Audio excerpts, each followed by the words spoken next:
শুভ সকাল বন্ধুরা, আমি মৌমিতা। আমি আবার হাজির হয়েছি একটা ব্রেকফাস্ট রেসিপি নিয়ে। তো এই ব্রেকফাস্টটা খুব জনপ্রিয় ব্রেকফাস্ট, ইন্ডিয়া প্রচুর পপুলার এটা ব্রেকফাস্ট। এই ব্রেকফাস্টটা সবাই জানো, সবাই খাও বাড়িতে বানিয়ে, কেউ বাইরে থেকে কিনে। তো আমি বাইরে থেকে কিনি না, সত্যি কথা বলতে। আমার বাইরের থেকে ইডলি না, যখন থেকে আমি বাড়িতে বানাতে শিখেছি আমার বাইরের ইডলি ভালো লাগে না।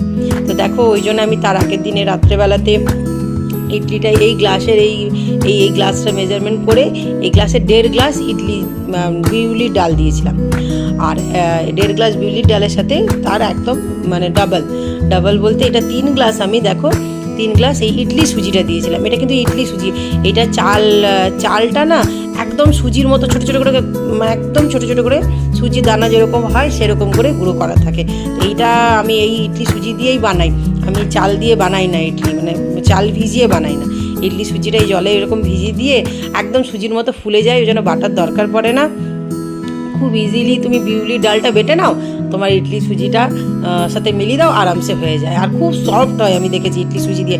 আগে তো চাল দিয়ে বানাতাম, চাল দিয়ে যেরকম সফট হয়, গোটা চাল ভিজিয়ে বানাতাম, তো যেরকম ইডলি সুজিটা দিয়ে সফট হয়, ওরকম চাল ভিজিয়ে অতটা সফট হয় না। ইনো দিতে হয়, তাহলে সফট হবে, কিন্তু এটাতে এমনিতেই ইনো দেওয়ার দরকার পড়ে না। তো দেখো, আমি বিউলির ডালটা বেটে নিচ্ছি। বিউলির ডালটা বেটে নিয়ে আর ওই ইডলি সুজির সাথে ইডলি সুজিটা ধুয়ে নিয়েছিলাম, তো ধুয়ে নিয়ে ওই উপরে জলটা ফেলে দিচ্ছি। কারণ ইডলি সুজিটা না একদম বসতে দিতে হয় জলটা, নইলে পুরো বেরিয়ে যাবে। ওই জন্য আস্তে আস্তে জলটা ফেলে দিয়েছি।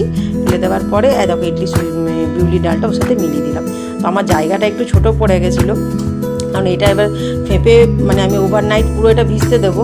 তো ওই জন্য এটা ব্যাটারটা পুরো ওভারনাইট ভিজতে দিতে হয়। মোটামুটি 7 ঘন্টা, দেখো 7 ঘন্টা তো দিতেই হবে, 7-8 ঘন্টা। গরমকালে 5-6 ঘন্টাতে হয়ে যায়, আর শীতকালে না অনেকক্ষণ দিতে হয়। কারণ দেখো 2 জায়গায় আমি ডিভাইড করে নিয়েছি। আর যেটা বলছিলাম, শীতকালে তো অনেকক্ষণ দেওয়ার পিছনে যাতে ঠান্ডাতে না এটা ফাঁপতে চায় না, এই ইডলির ব্যাটারটা কিছুতেই ফাঁপতে চায় না। ইডলি ধোসা হোক, তোমার যেটাই হোক, এগুলো কিছুতেই শীতকালের সময় ফাঁপতে চায় না।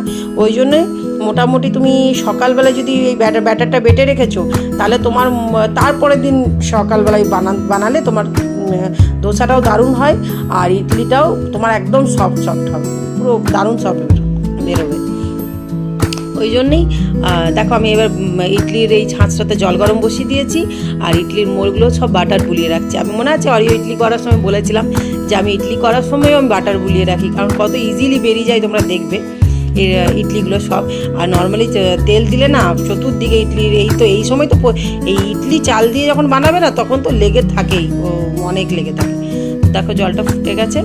এবার আমি এই ইডলির মোড়গুলোতে সব ইডলিগুলো ভরে দিয়েছি, হাফ ভরে আর ঢাকা দিয়ে এবার ইডলিটা হতে দেবো। মোটামুটি ম্যাক্সিমাম 13 থেকে 14 মিনিট লাগে হতে। হ্যাঁ, টাইমিং হিসেবে আমি টাইমারে দিয়ে দিয়েছিলাম, 15 মিনিট দিয়েছিলাম, তো 13-14 মিনিটে হয়ে যায়। ঠিক আছে। তো দেখো ইডলিগুলো কত সফট হয়ে ফুলে এসছে, খুব স্পঞ্জি, দারুণ ফুলে আসে ইডলিগুলো, হেভি হয়।